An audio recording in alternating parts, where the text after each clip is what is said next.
On March 14, 1849, the county courthouse in Lowndes County, Alabama, burned to the ground in what officials called an unfortunate accident caused by an overturned lamp. But among the ashes, investigators found something that didn't match the official story. 3 sets of human remains in the basement, chained to iron rings embedded in the stone walls. The county clerk's records from 1847 to 1849 were completely destroyed, along with property deeds, marriage certificates, and most crucially, the probate documents for the Sutton estate. For over a century, descendants of Lowndes County families have whispered about what really happened at Bell River Plantation during those 2 years, about the twin daughters of Colonel Nathaniel Sutton, and about the slave named Marcus, who somehow managed to document everything before he vanished. What you're about to hear has been pieced together from surviving letters, medical records from Mobile, and testimonies given to a Northern abolitionist society that was sealed until 1963. Before we continue with the story of the Sutton sisters and the secrets that consumed an entire community, make sure you're subscribed to Liturgy of Fear and hit that notification bell. We uncover the darkest corners of American history that textbooks won't touch. And leave a comment telling us what state or city you're listening from. We love knowing where our audience discovers these forgotten horrors. The truth about Bell River Plantation begins not with the fire, but with a funeral 2 years earlier, and with 2 women who had been taught that survival meant absolute control. Lowndes County in 1847 stretched across some of the richest cotton-growing soil in Alabama, black earth that made men wealthy and carved the landscape into kingdoms of white columned houses surrounded by fields that reached the horizon. The county seat of Hayneville sat at the center of it all, a collection of brick buildings and dirt streets where planters conducted business, and their wives pretended not to know where the family wealth truly came from. Bell River Plantation lay 8 miles south of town, accessible only by a private road that wound through stands of water oak and across 2 tributaries of the Alabama River. Colonel Nathaniel Sutton had built the main house in 1828, a 3-story structure with 12 rooms and a separate kitchen building connected by a covered walkway. The slave quarters, 24 cabins arranged in 2 precise rows, sat a quarter-mile behind the main house, close enough to be summoned quickly, far enough that the colonel didn't have to hear the sounds of the lives he owned. The colonel had made his fortune in cotton, but his reputation came from something else entirely. He'd served in the Creek War under Andrew Jackson, and brought back from that conflict a belief that humans could be improved through careful breeding, the same way one improved livestock. His library contained medical texts from Philadelphia, agricultural journals from Virginia, and personal correspondence with men at universities who shared his convictions about racial hierarchies and biological destiny. He kept meticulous records, measurements, observations, genealogies traced back 3 generations. His neighbors called him eccentric but brilliant. His slaves called him something else entirely, though never where white ears could hear. The colonel never married. Instead, he'd purchased a slave woman named Ruth in 1824 from a Charleston trader, a woman described in the bill of sale as of uncommonly fair complexion and genteel bearing. Ruth gave birth to twin daughters in 1825, Sarah and Catherine. The colonel raised them in the main house, educated them with tutors from Mobile, dressed them in fine clothes ordered from New Orleans. But he never freed them. He never acknowledged them as his daughters in any legal document. On paper, they remained his property, an arrangement that gave him absolute authority over every aspect of their existence. Sarah and Catherine grew up in a peculiar isolation. They learned to read and write, to paint watercolors and play the pianoforte. They studied literature and mathematics, geography and French, but they rarely left the plantation grounds. The colonel controlled who visited and when, screening every potential social contact through his own rigid criteria. He told them they were special, that they had been given advantages that elevated them above their station, but that the world beyond Bell River would never understand or accept them. He taught them that safety came from seclusion, that trust was a weakness and that power, however limited, was the only currency that mattered. The twins learned these lessons too well. They developed their own language of glances and gestures, finishing each other's sentences, sometimes falling silent for days and communicating only through notes passed across the dinner table. They wore identical dresses in coordinating colors, Sarah in deep green, Catherine in midnight blue. They read the same books at the same pace, one starting at the front, one at the back, meeting in the middle. They shared everything: hairbrushes, jewelry, secrets, and eventually, something darker. Their mother Ruth died in 1839, officially from pneumonia, though the slave quarters whispered about bruises on her arms and fear in her eyes during her final weeks. After her death, the colonel's control over his daughters tightened like a noose. He installed locks on their bedroom doors that could only be opened from the outside. He required them to submit weekly written reports on their activities, their thoughts, their dreams. He began testing them, leaving valuables in obvious places to see if they would steal, introducing them to male visitors to observe their reactions, creating situations designed to reveal any hidden rebellions.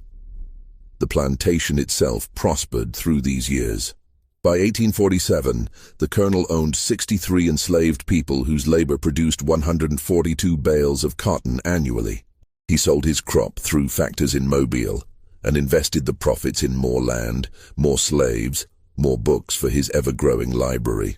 The slave population at Belle River had an unusual demographic profile and disproportionate number of light-skinned individuals, more children than the birth rate should have produced, and a disturbing pattern of families separated and sold away just as children reached adolescence. The overseer, a man named Jonas Pritchett, had worked at Belle River for 15 years. He lived in a cottage near the slave quarters and carried out the colonel's orders with mechanical precision. Pritchett kept his own records: punishment logs, work assignments, dietary restrictions for slaves the colonel had designated for his breeding program. These notebooks, written in Pritchett's cramped handwriting, documented atrocities with the casual tone of farming reports. Which women were forced into which cabins, which children were sired by which men, which pregnancies were terminated and by what methods. In the main house, Sarah and Catherine understood more than their father realized. They read his journals when he traveled to Mobile on business. They listened at doors and gathered fragments of conversations between Pritchett and the colonel. They knew what happened in the quarters after dark, knew which of the slaves were their half-siblings, knew that their father viewed human beings as experimental subjects in his personal laboratory of racial theory, and they learned to hate him with a cold, patient fury that would have terrified him if he'd recognized it. The morning of February 3rd, 1847 arrived with unseasonable warmth, temperatures climbing into the low 60s even before noon. Colonel Sutton had spent the previous evening in his study, working by lamplight on correspondence with a professor at the Medical College of South Carolina. The household staff noticed nothing unusual when he failed to appear for breakfast. He often worked through the night and slept late. It was Pritchett who found him at 10:30, slumped in his leather chair with papers scattered across his desk. The colonel's face had a greyish tinge, and when Pritchett touched his hand to wake him, the skin felt cold and waxy. Dr. Amos Grayfield arrived from Hayneville 2 hours later and pronounced Colonel Nathaniel Sutton dead, estimating the time of death as sometime between midnight and dawn. Heart seizure, Dr. Grayfield declared, barely glancing at the body. Man was 56 years old, worked himself to exhaustion. I'd warned him about his choleric temperament and excessive mental strain. The heart gives out, simple as that. But several details didn't align with this tidy diagnosis. The colonel's dinner tray, brought to the study at 8 o'clock the previous evening, sat on a side table with the food barely touched. A cup of coffee, long since gone cold, showed a peculiar residue at the bottom, a fine sediment that glittered faintly in the lamplight. The colonel's final letter, addressed to his attorney in Mobile, remained unfinished mid-sentence. I have made certain arrangements regarding the future of my daughters, which must be executed precisely as stipulated, for their own protection, and for the preservation of my life's work. Should any person attempt to—" The sentence ended there, the pen trailing off the page, as if his hand had suddenly lost strength. Sarah and Catherine stood together in the hallway outside their father's study, wearing matching black mourning dresses that they'd somehow procured despite having no prior knowledge of his death. Their faces showed no tears, no evidence of shock or grief. They held hands, fingers interlaced, and watched the proceedings with identical expressions of watchful calm. "We should examine him more thoroughly," suggested Mr. Harold Breckenridge, a neighboring planter who'd arrived to pay his respects. "Nathaniel was in good health last month when I saw him at the courthouse. This seems rather sudden." The colonel worked himself into the grave.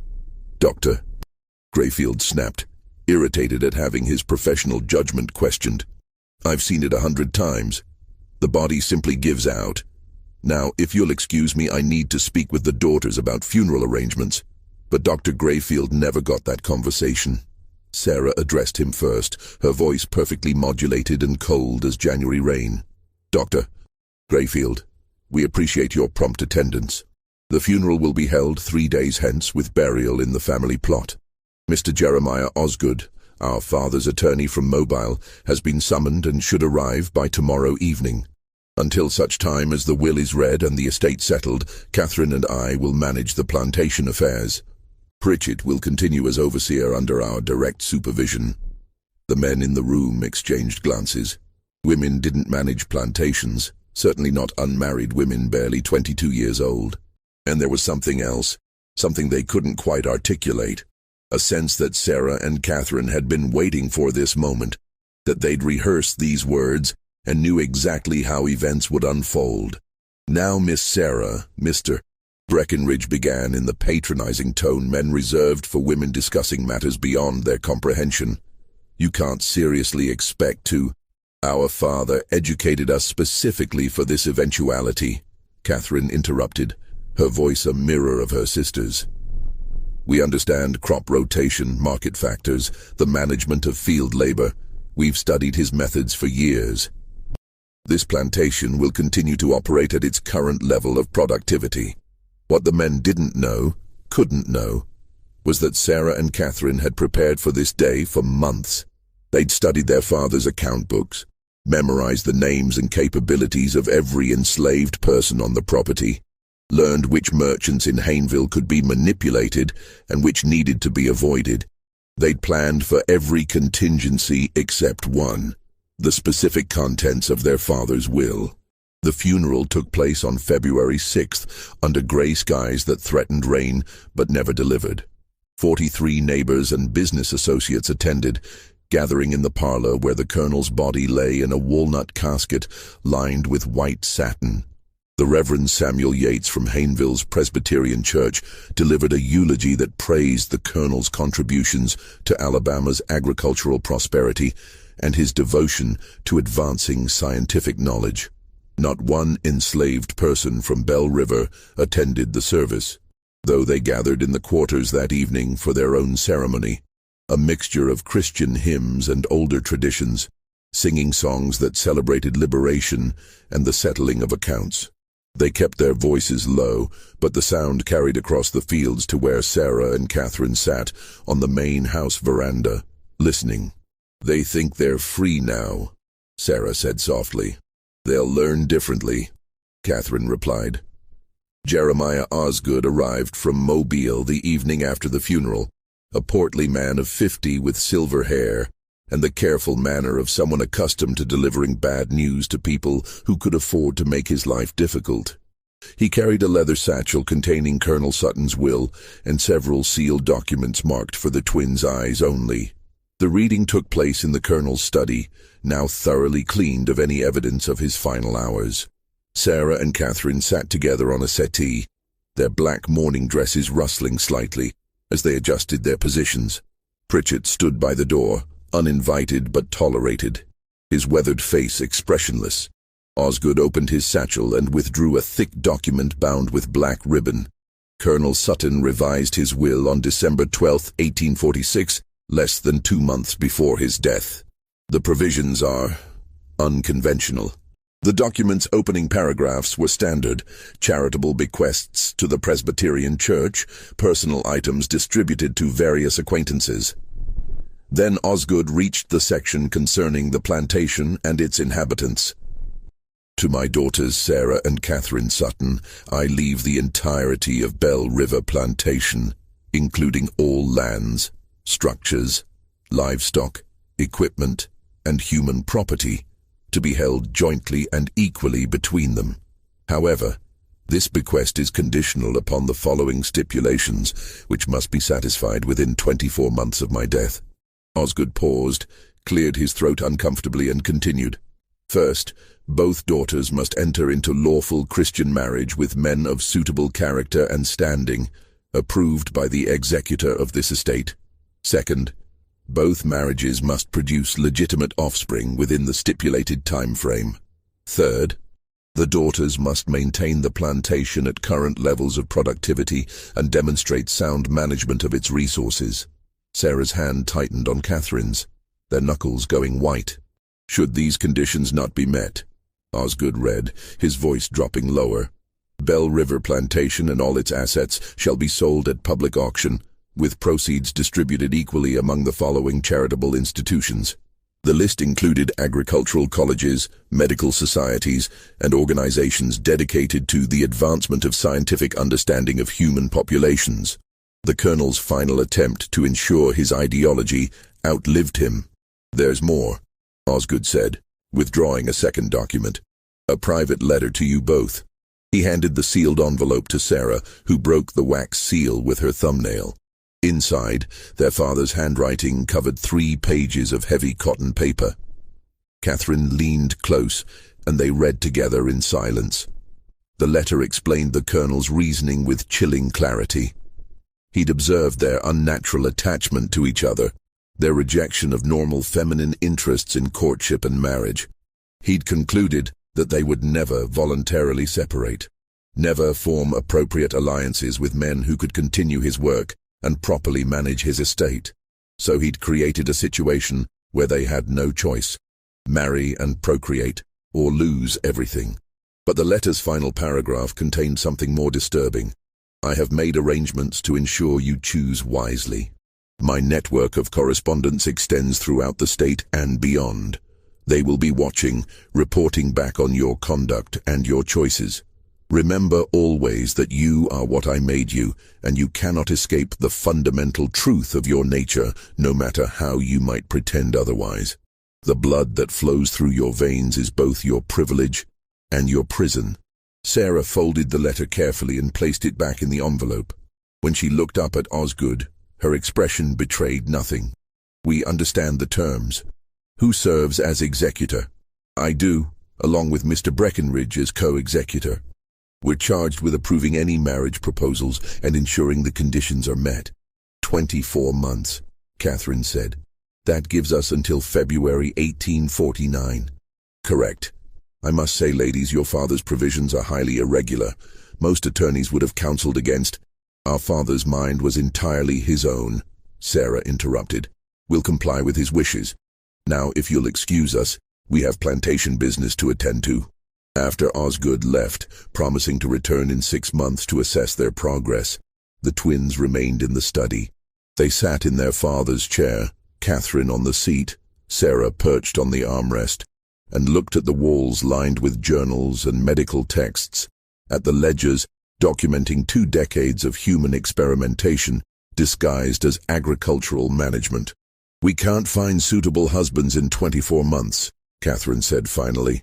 He knew that. He designed this to fail.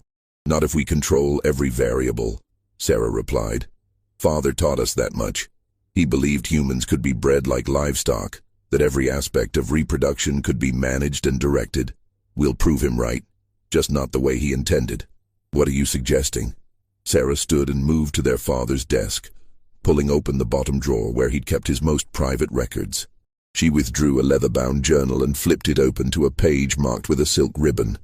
Father's breeding logs. He documented everything, which combinations produced which results, which bloodlines he considered superior, which individuals he designated for his program.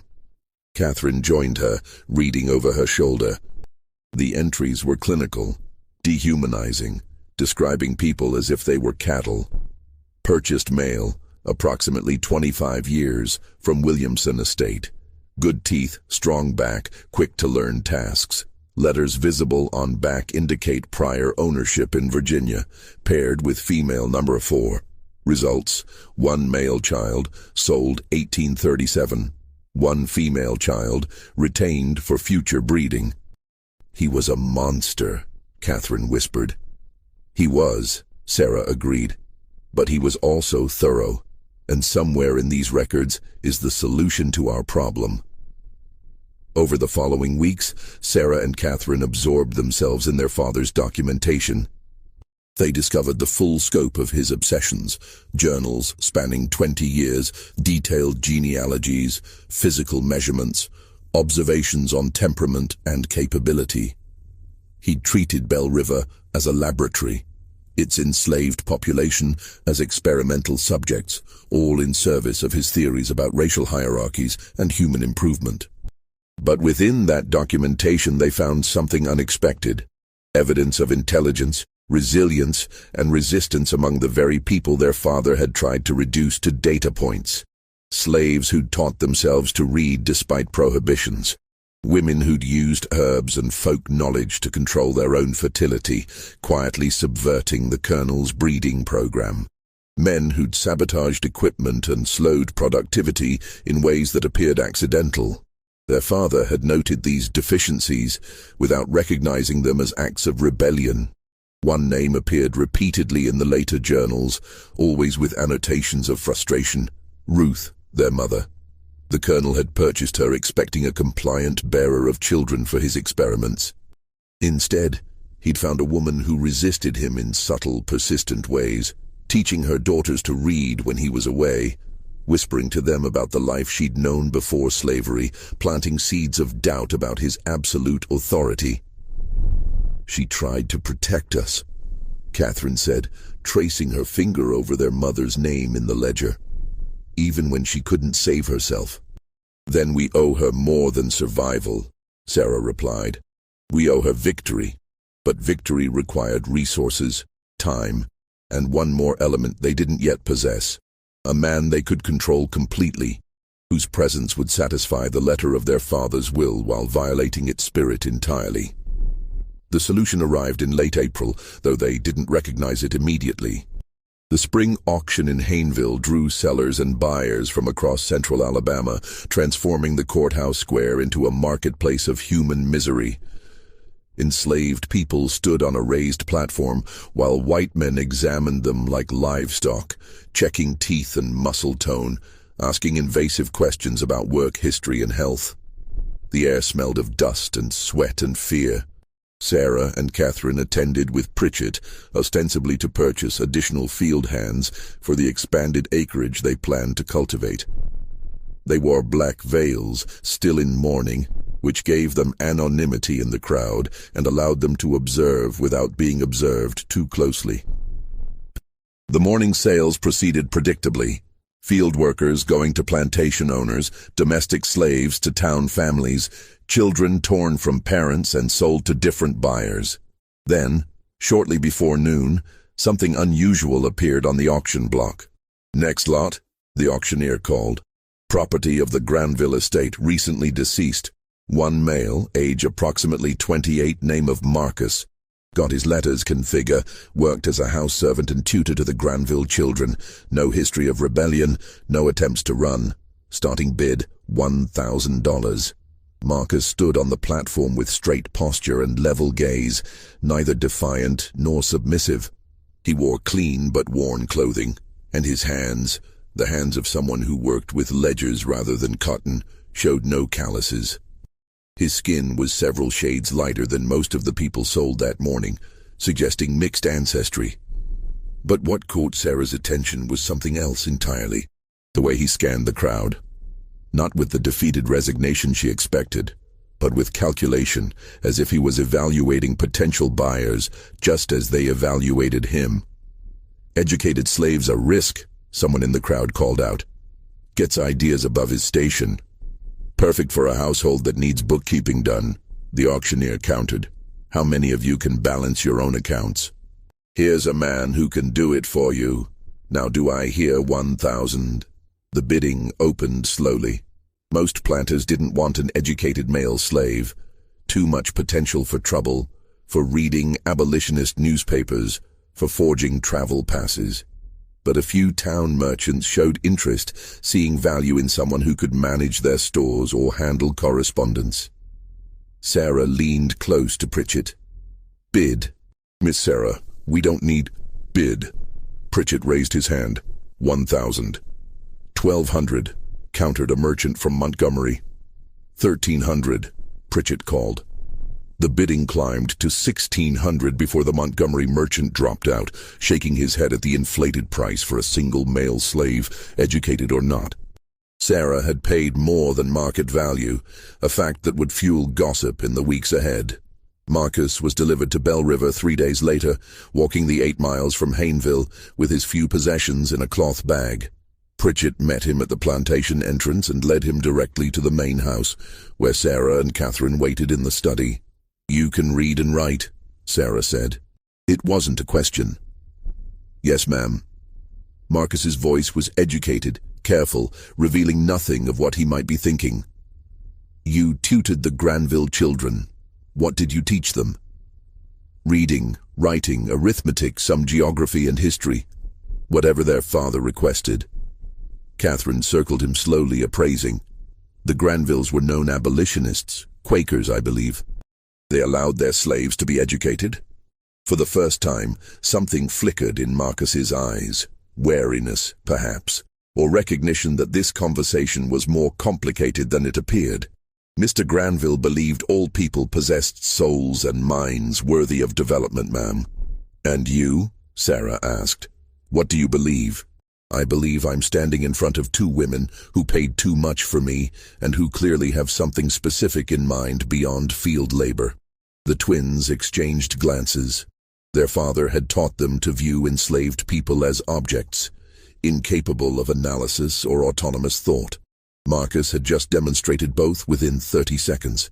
"We have an unusual situation," Sarah said carefully. "Our father died recently, leaving conditions on our inheritance that require creative solutions.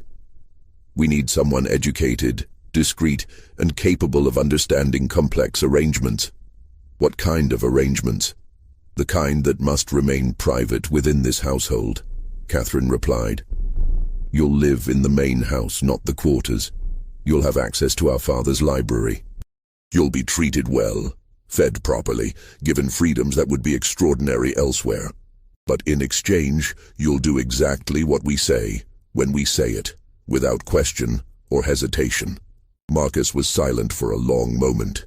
When he spoke, his voice was very quiet. "And if I refuse these unnamed terms, then you'll be sold south," Sarah said flatly. "To cotton plantations in Mississippi where educated slaves are worked to death in the fields to break them of any intellectual pretensions. I can have you on a boat within a week." It wasn't an empty threat, and Marcus clearly knew it. "What do you want from me?" "That depends," Catherine said. "Can you keep secrets, even ones that could be used as weapons?" "I've kept secrets my entire life, ma'am.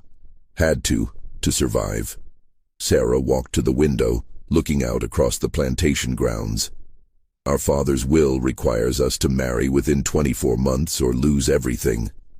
But we have no intention of submitting to marriages arranged by men who view us as property to be managed.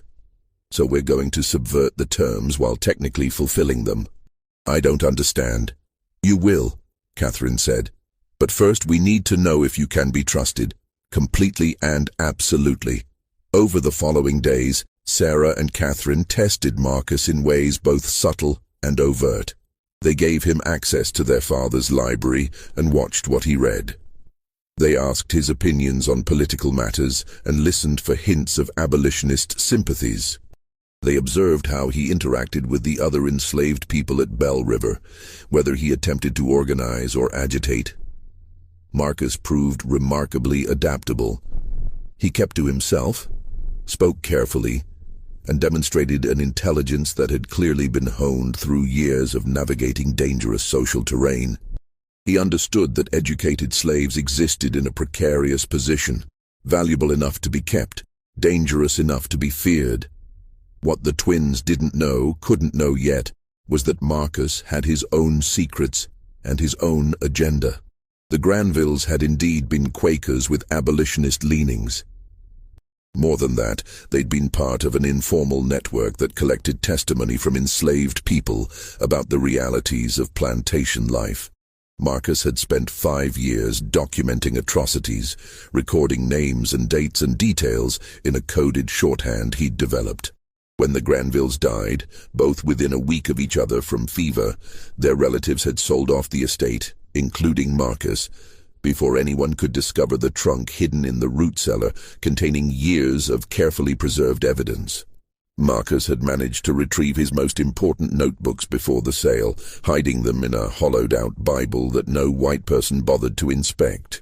He'd been bought and brought to Bell River expecting another period of careful observation and documentation. Instead, he found himself at the center of something far stranger and potentially more dangerous. By mid-May, the arrangement had clarified.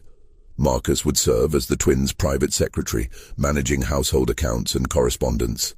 But more than that, he would be their confidant in a scheme they hadn't yet fully explained.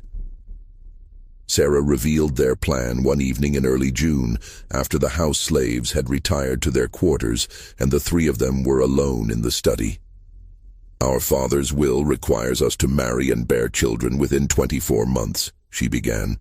"The executors must approve our choice of husbands, men of suitable character and standing. But the will says nothing about the husbands being suitable for us, only that they meet external criteria." "I'm not following," Marcus said.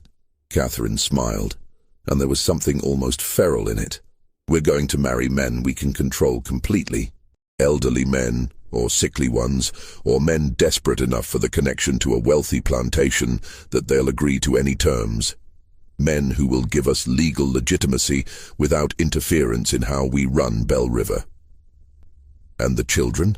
Marcus asked, though he was beginning to understand. "Biology is biology," Sarah said bluntly. "Our father spent 20 years proving that.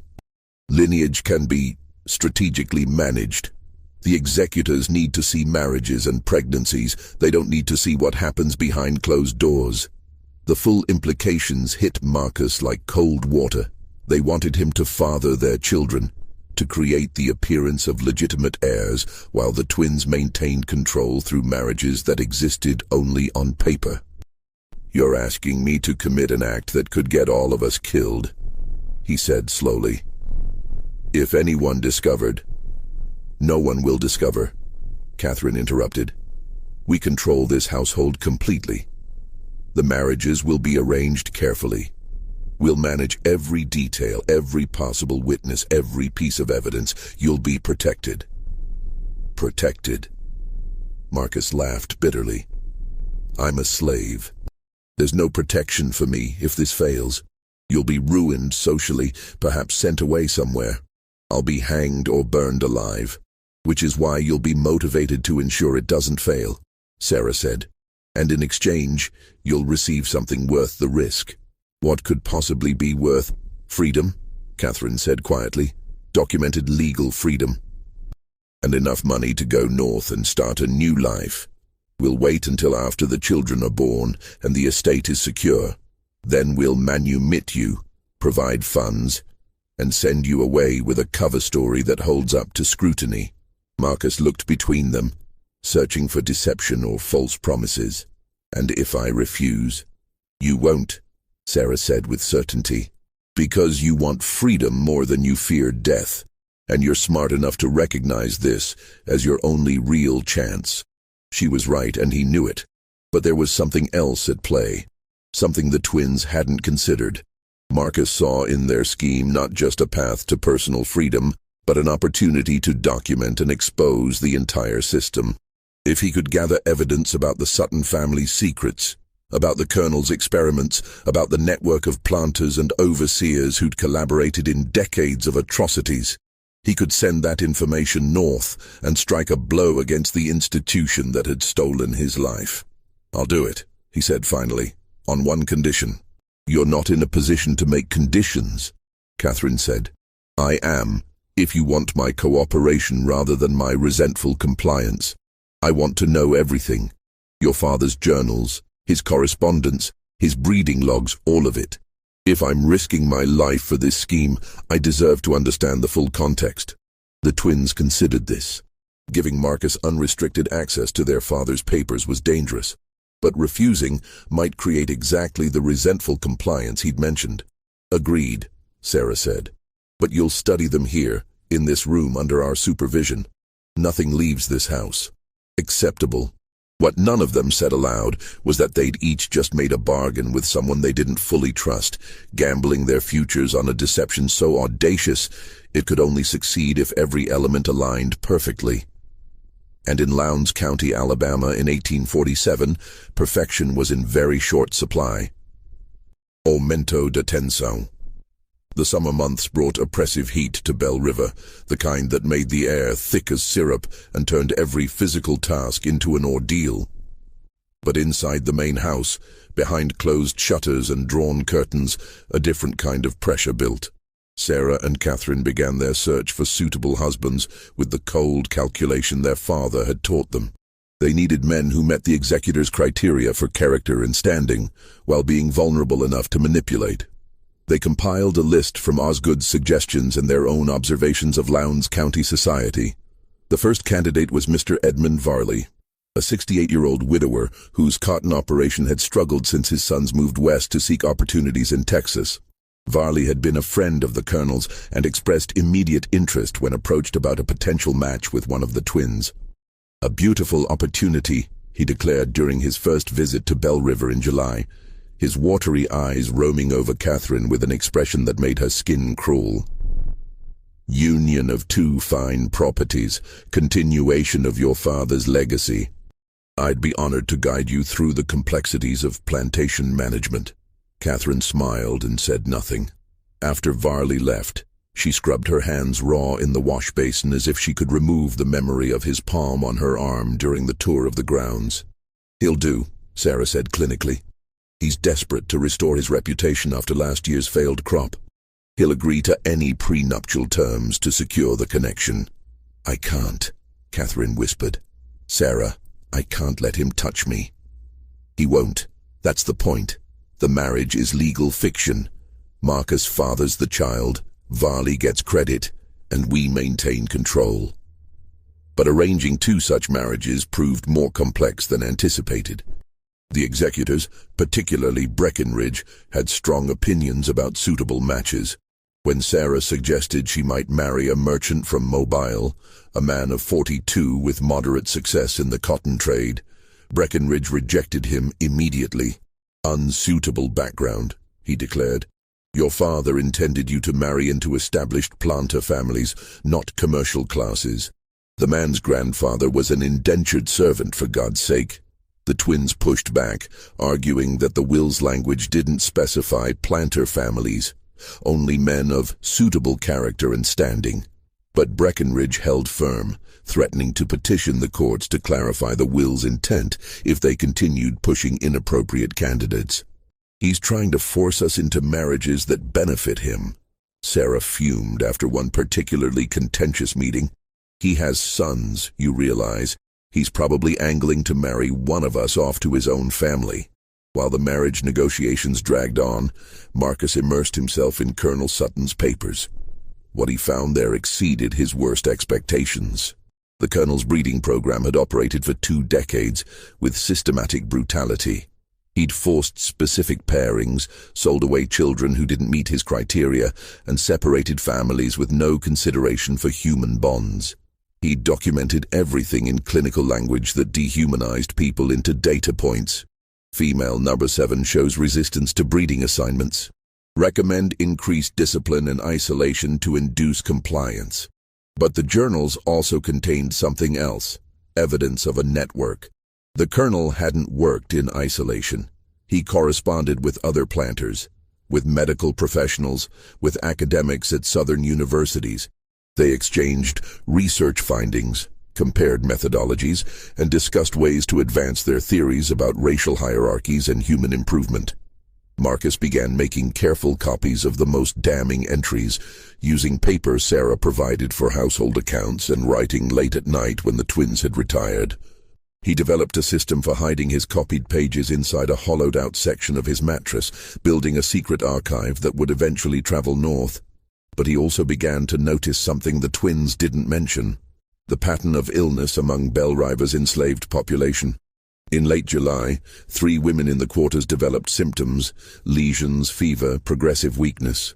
Pritchett reported it casually, suggesting they be isolated and given minimal care until they recovered or died.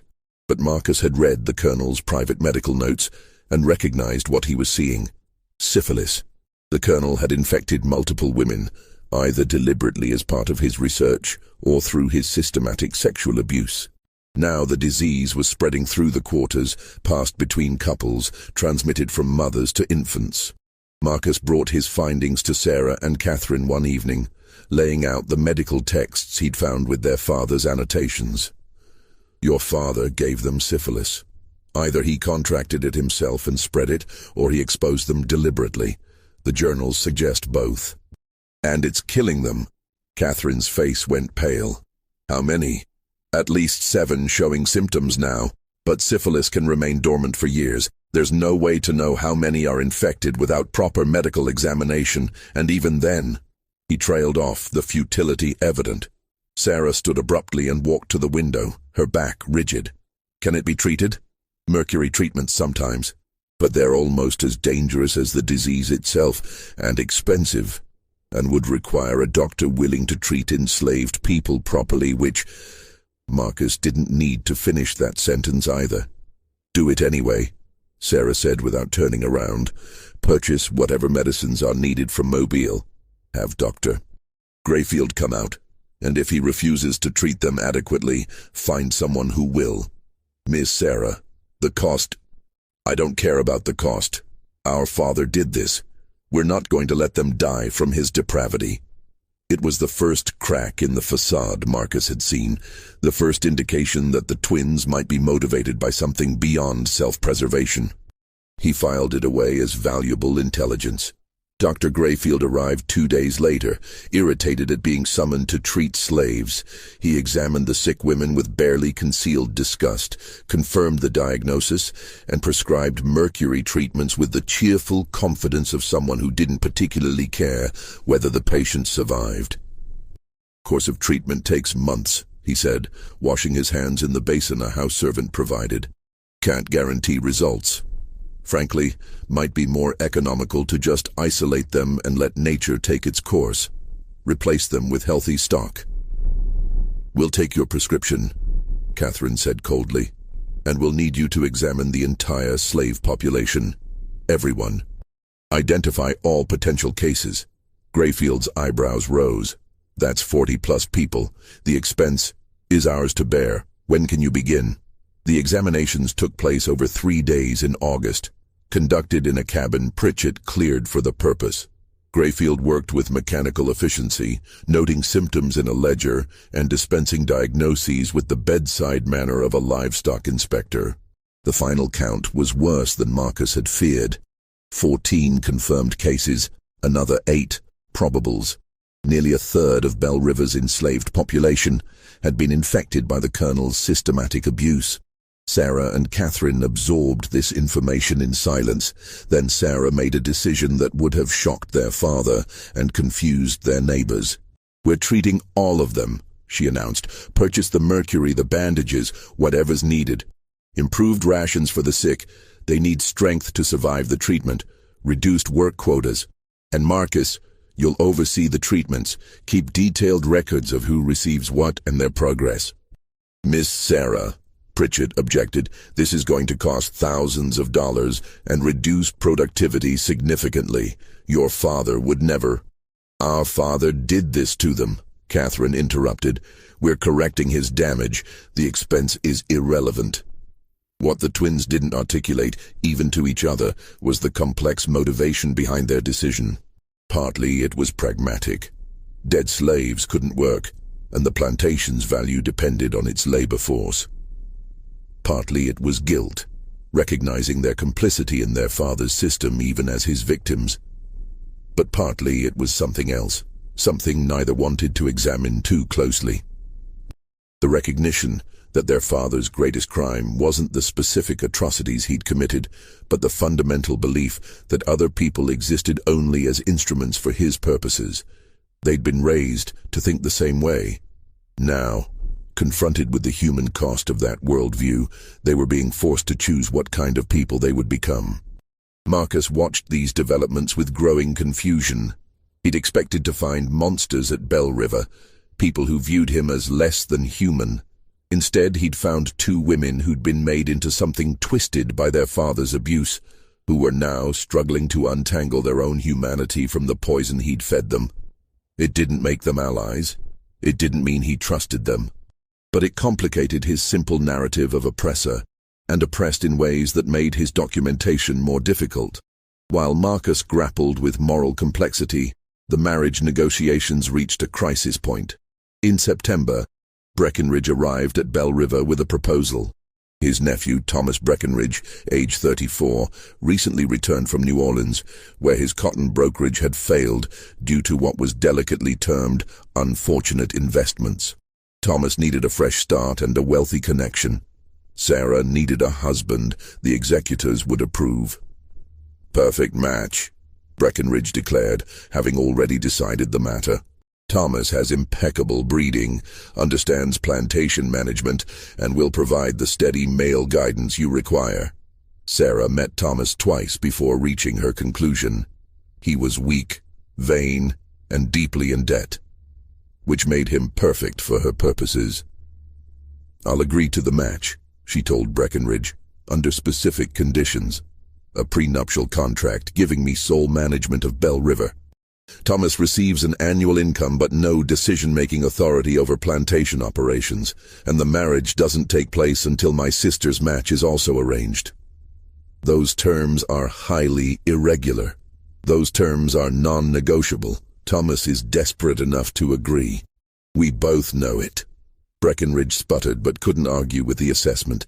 Thomas did agree, signing a prenuptial contract that essentially made him a paid figurehead in exchange for respectability and freedom from his creditors. Catherine's match proved more difficult. Edmund Varley had grown impatient and shifted his attention to a widow in Montgomery. The executors rejected 3 other candidates for various reasons. Time was running short.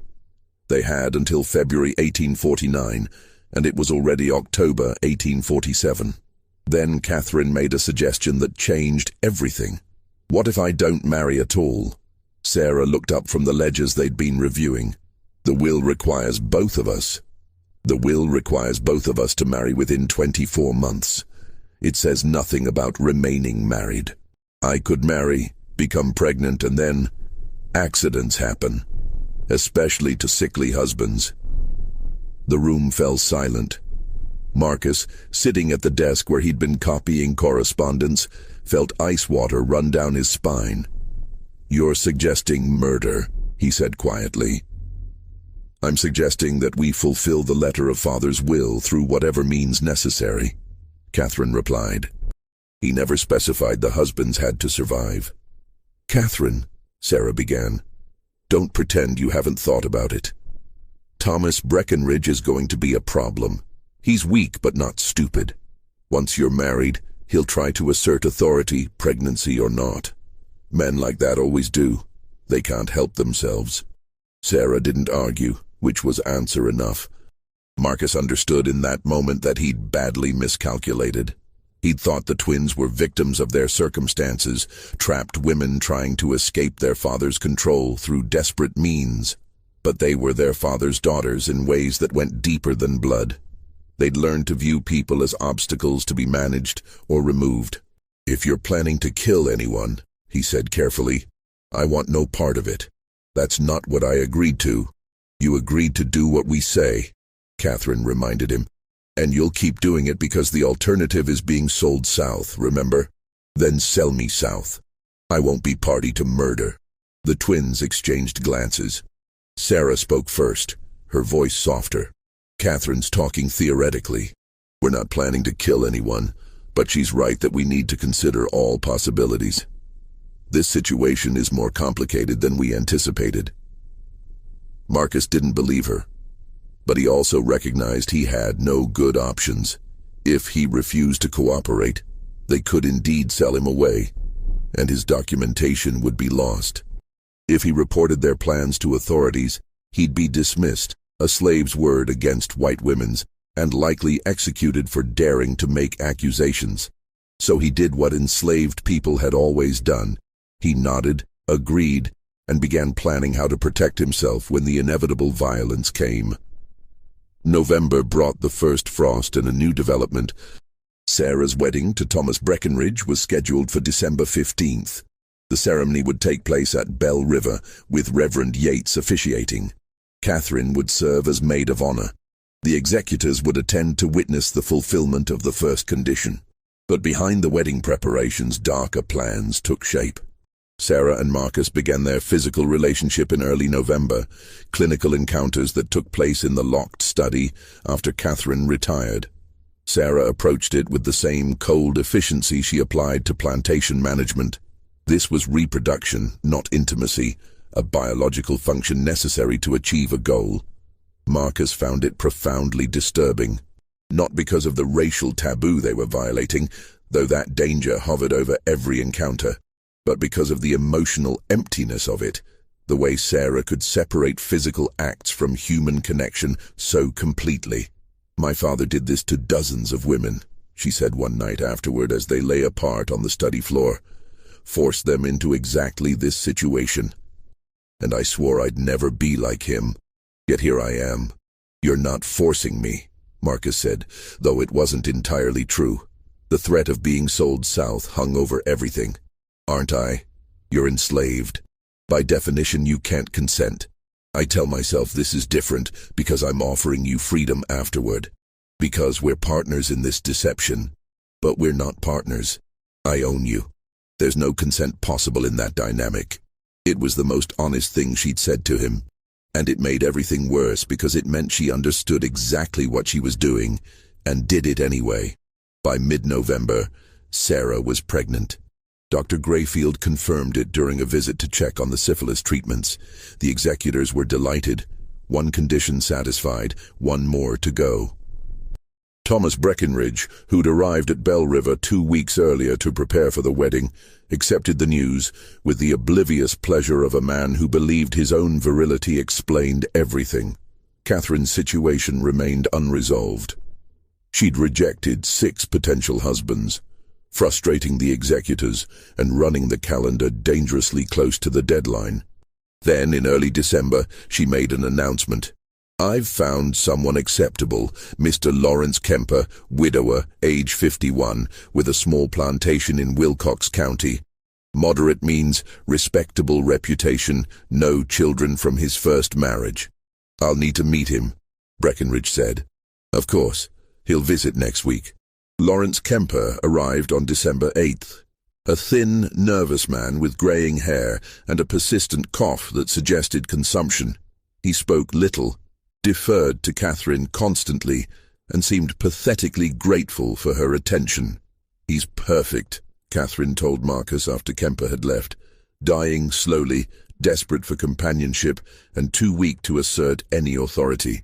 "The executors will approve him because he meets their surface criteria, and he'll be dead within a year, leaving me a widow free to do as I please. You're going to let him die of consumption? I'm going to let nature take its course. Is that murder, Marcus? Marrying a sick man knowing he won't survive?" Marcus had no answer that didn't sound like moral evasion. Sarah's wedding took place on a cold, clear December day. 40 guests attended, filling Bell River's parlor with the smell of perfume and wood smoke from the fireplaces. Reverend Yates performed the ceremony with his usual ponderous solemnity. Thomas Breckenridge looked pleased with himself, clearly believing he'd secured a valuable prize. Sarah wore a dress of ivory silk that Catherine had sewn, and her expression throughout the ceremony was as blank as a porcelain doll's. Marcus watched from the back of the room, technically serving as additional household staff for the event. He saw Sarah speak her vows without hesitation, saw her accept Thomas's kiss with perfect composure, saw her smile and accept congratulations from guests who had no idea what kind of performance they were witnessing. That night, after the guests had departed and Thomas had drunk himself into a stupor in his new quarters, Sarah came to the study where Marcus waited. "It's done," she said simply. "The first condition is satisfied." "And Thomas?" "Will do as he's told.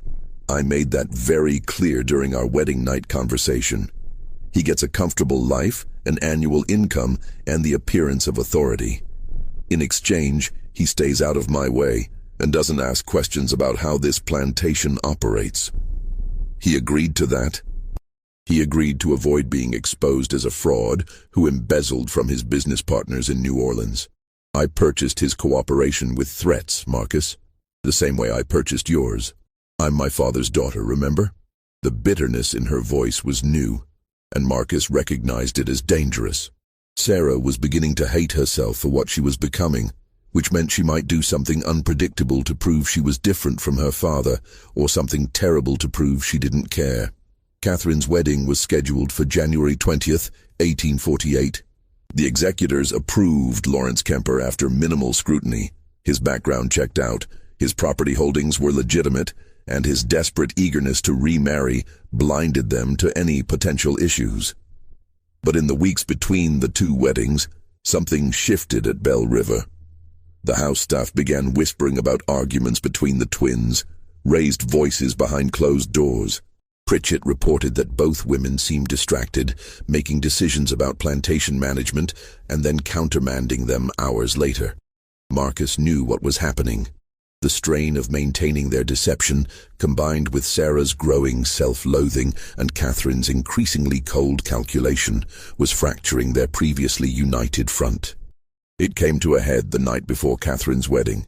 Marcus was in the study, working on his secret documentation, when he heard screams from upstairs. He rushed up to find Sarah and Catherine in Sarah's bedroom. Catherine with blood running from her nose, Sarah with scratch marks on her face. "She wants to kill him," Sarah shouted when she saw Marcus. "Not just let him die, actually poison him." "He's dying anyway," Catherine screamed back. "Why wait? Why risk him changing his mind about the marriage terms? We dose him with arsenic. He's dead in 6 months. I'm a widow and pregnant, and we're done with all of this." "Because that makes us murderers. Actual, deliberate murderers. We're already murderers. Or had you forgotten the coffee you served father the night he died?" The room went silent. Marcus stared at the twins, understanding flooding through him with sickening clarity. "You killed your father," he said.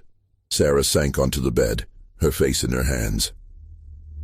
"Arsenic mixed with powdered glass in his coffee. Small amounts over 3 weeks. Made it look like heart failure. Doctor." Grayfield never suspected because he wanted to believe it was natural causes.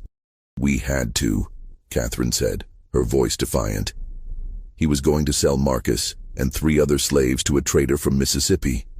We overheard him making arrangements. And he was planning to force us into marriages with men he'd selected, men who would have helped him continue his breeding program. We had no choice." "There's always a choice," Marcus said quietly. "Easy for you to say," Catherine snapped.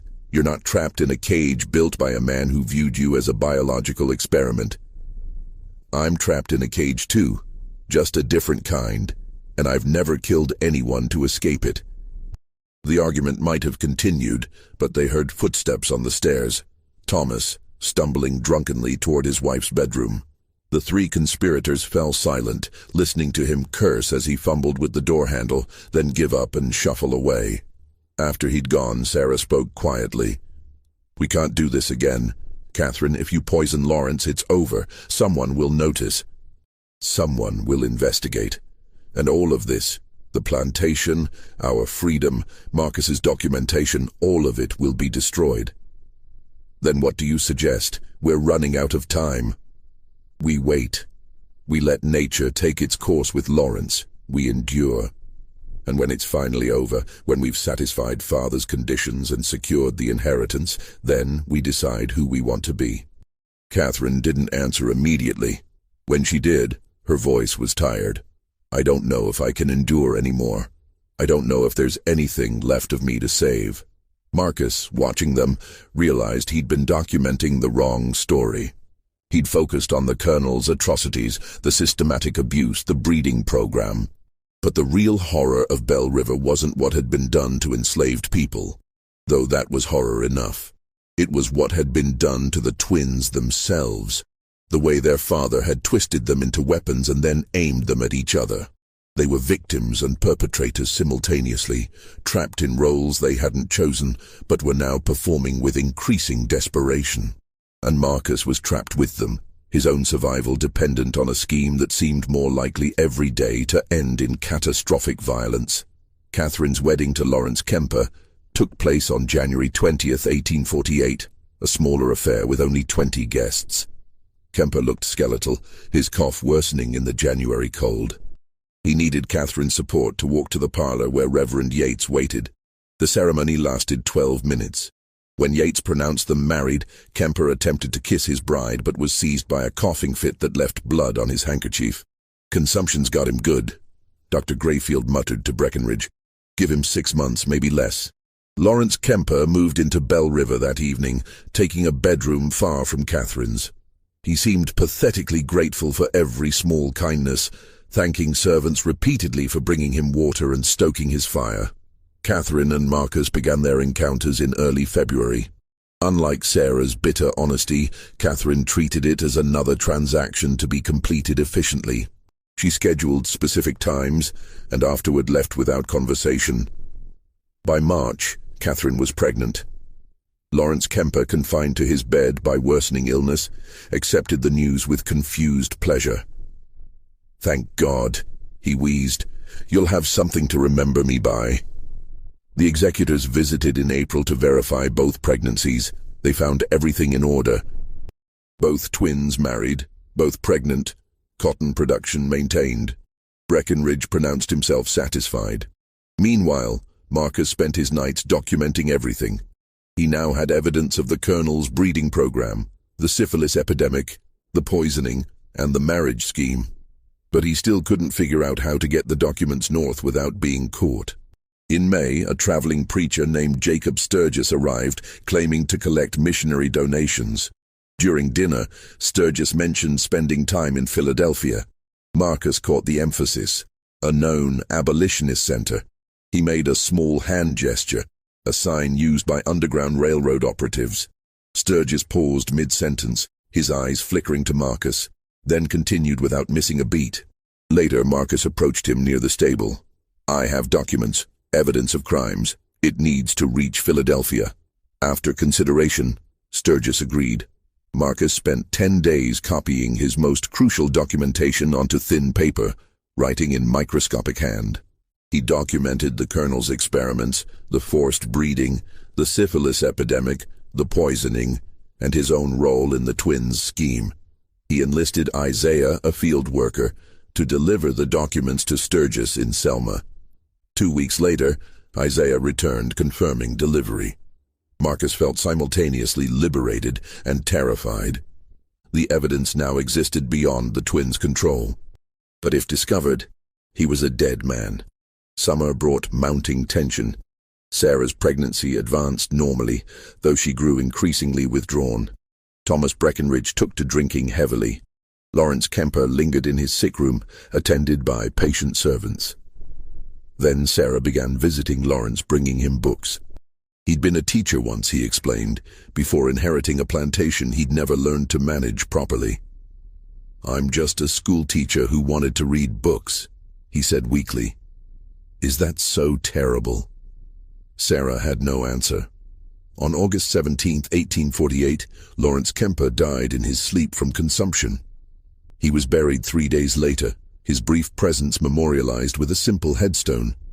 Lawrence Kemper, 1797–1848, he found peace at the end. Catherine was now a pregnant widow, the will's conditions fulfilled. But something changed in her after Lawrence's death, guilt, even though she hadn't actively killed him. In mid-September, a woman appeared claiming to be the colonel's half-sister, threatening lawsuits if not given a settlement. The twins knew she was a fraud, but before they could act, she approached Pritchett with a bribery offer.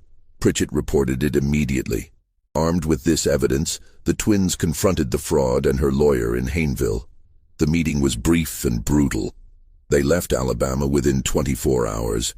But the incident revealed their vulnerability. Until the babies were born, they remained targets. In late October, everything nearly unraveled. Thomas Breckinridge, drunk after winning at cards, mentioned that Sarah had been pregnant within weeks of their marriage. Surprisingly quick timing. Word spread through Lowndes County within days. The scandal hit Bell River like a thunderstorm. Breckinridge arrived demanding explanations. Sarah made a decision. She stood before prominent neighbors, 7 months pregnant, and delivered a calculated confession. "I was violated," she said steadily. "Before our marriage, Thomas and I were intimate. I became pregnant. Rather than cancel the marriage and face ruin, we proceeded with the ceremony. It was wrong, it was sinful, but it doesn't invalidate our father's will." The men exchanged uncomfortable glances. Premarital intimacy was scandalous but not unprecedented. Sarah's frank admission made the story believable, a lie that protected the greater deception underneath. "What about your sister?" Breckinridge asked. "Catherine's situation is entirely proper." Breckinridge studied her carefully but had no evidence to disprove her story. "This matter is closed," he declared finally. "The will's conditions have been met." After everyone left, Sarah collapsed in the parlor, her composure finally breaking. Sarah went into labor on November 14, 1848. The labor lasted 18 hours. At dawn on November 15th, a baby's cry pierced the morning silence. "A girl," the midwife announced. "Small but healthy." Sarah lay exhausted against the pillows, her daughter wrapped in blankets beside her. The baby had dark hair and ambiguous features, useful in a house built on lies. "She's free," Sarah whispered. "That's all that matters." Catherine delivered on December 7th after 12 difficult hours, the umbilical cord wrapped around the baby's neck.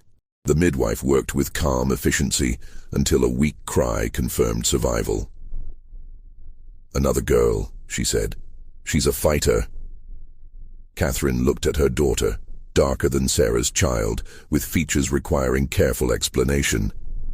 "I'm calling her Ruth, after our mother. And mine will be Abigail," Sarah said through tears, "after the grandmother we never knew." The names honored women their father had erased. They were the first decisions the twins had made that weren't calculated for advantage. Simply mothers naming their daughters. The executors visited on December 20th to verify both births and finalize the estate transfer. Breckinridge examined the babies clinically, noted their existence, and pronounced the will's conditions fully satisfied. Bell River Plantation is hereby transferred to Sarah Breckinridge and Catherine Kemper. The estate is officially closed. After he left, Sarah felt nothing. No triumph, no relief, just exhaustion. They'd won, but the cost had been enormous. Marcus entered carrying Abigail. She wants her mother. As Sarah took her daughter, she made a decision. "We're keeping our promise. Your manumission papers will be filed next week. Funds sufficient to reach Philadelphia and establish yourself there." Marcus had been expecting delays. The directness caught him off guard. Just like that. "We made an agreement. I'm honoring it." "And the documents I sent north?" Sarah's eyes narrowed. "I know about those. Pritchett intercepts all correspondence. I know what was in them. Everything about Father's programs, the poisoning, our arrangement. Then why didn't you? Because you were right to document it. Someone needs to tell the truth. Maybe your testimony will reach people who can change things." Catherine appeared with Ruth. "We're not stopping you, but we're asking for 6 months. Stay until June, help stabilize operations. Then leave with our blessing and enough money to start fresh. It was masterful manipulation, but also honest. 6 months, he agreed. The winter passed in relative peace. Syphilis treatments continued, with several making full recoveries. The twins settled into motherhood while maintaining efficient plantation operations. Marcus spent evenings preparing for departure, but found himself reluctant to leave. He'd developed attachment to the children he'd fathered, and complicated understanding of the twins themselves. Victims attempting to escape victimhood, trying to be better than they'd been raised to be. In March, a letter arrived from Pennsylvania addressed to Marcus. It was from Jacob Sturgis. The testimony had reached the Pennsylvania Anti-Slavery Society. They were compiling it for a report on Alabama plantations. Father's legacy will be exposure and condemnation, Sarah said quietly. Everything he believed will be used as evidence of the system's depravity. He was a monster, Marcus said. I know, but he was also my father. They moved Marcus's departure to mid-April. The night before he left, Sarah called him to the study. I've been thinking about what we did, she said. We convinced ourselves we were different from father because we offered you freedom, but we weren't different. We just used more sophisticated coercion. I know. And yet you stayed the extra months, completed the treatments. You fulfilled your bargain even after you knew I'd discovered your documentation. Sarah handed him a satchel heavy with gold coins. This is more than we agreed. There are also letters of introduction to merchants who won't question a freed slave with proper papers. Why? Because Abigail and Ruth will ask about their father someday. I want to tell them he was a good man who made difficult choices, who documented truth when others wanted it buried. Catherine appeared with both babies. We're saying goodbye properly, as families should. Marcus held his daughters one last time, memorizing their faces. Be good, he whispered. Be better than all of us. Marcus left Bell River on April 18, 1849. He carried his papers and a daguerreotype Sarah had commissioned secretly, him holding both girls. On the back, Marcus and his daughters, April 1849. May they all find freedom. He reached Mobile and secured passage north. The ship departed April 23rd. He never returned to Alabama, but his testimony did. The Pennsylvania Anti-Slavery Society published their report in July 1849. Detailing plantation conditions and naming Colonel Nathaniel Sutton specifically. It caused outrage in northern states and fury in southern ones. In August, Harold Breckinridge began asking questions about how Bell River information had reached Pennsylvania. On September 3rd, he arrived with a sheriff and warrant to search for evidence of abolitionist activity. Marcus was manumitted, Sarah replied calmly. He left with our blessing. Whatever he did after is his business. He stole property, your father's journals. My father's journals passed to us. We gave Marcus access as part of his duties. What he did with that access is speculation. The search lasted 3 hours. They found nothing. Catherine had burned everything potentially incriminating weeks earlier. Breckinridge was forced to leave empty-handed, though his parting words carried threat. This isn't over. Eventually, someone will find the truth. After he left, Catherine said, "We need to disappear." It took 6 weeks. They sold Bell River for immediate cash, manumitted several key people with funds to establish themselves, and sold the remaining population to a Quaker merchant who'd promised transport to free states. Thomas received his property and cash settlement for agreeing never to contest the sale. On October 14, 1849, Sarah and Catherine boarded a ship in Mobile bound for New Orleans, traveling as widows with infant daughters. But before leaving Alabama, they made one final stop. On October 15th, a fire started in the Hayneville courthouse basement. The building burned for 6 hours, collapsing before dawn. 3 bodies were found, identified as vagrants seeking shelter, though no one looked carefully at why they'd been chained in the basement. The investigation concluded an overturned lamp caused the accidental fire. Most county records from 1847-1849 were destroyed. Anyone trying to trace Belle River's history would find only fragments and gaps. Sarah and Catherine reached Wisconsin in December 1849. They purchased a small farm outside Madison using false identities, presenting themselves as widowed sisters starting over. Their daughters grew up knowing only that their mothers had come from Alabama, had escaped difficult circumstances, and that their father had been a good man who'd made sacrifices. Marcus established himself in Philadelphia as a bookkeeper. He never married, never had other children, never spoke publicly about Alabama. But he continued providing testimony and helped transport escaped slaves until the Civil War began. He kept the daguerreotype hidden, taking it out occasionally to look at his daughters' faces.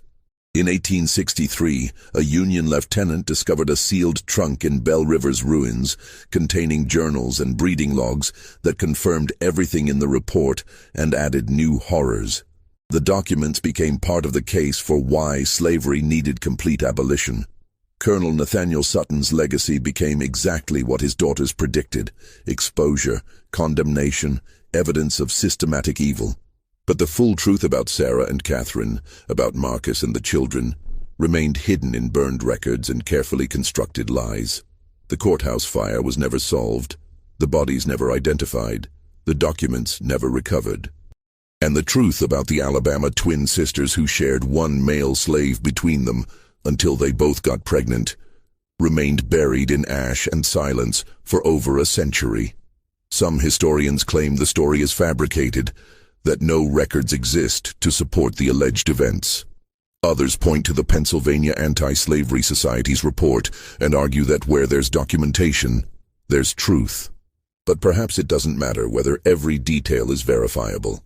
What matters is what the story reveals about the system that made such events not only possible, but almost inevitable. A system built on treating human beings as property, on using violence and deception as tools of control.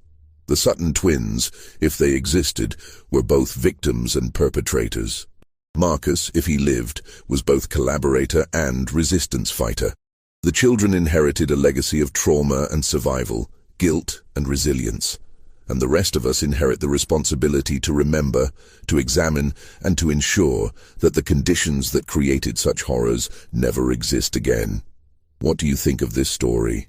Do you believe everything was revealed, or are there still secrets buried in those burned records? Leave your comment below with your thoughts on what really happened at Belle River Plantation.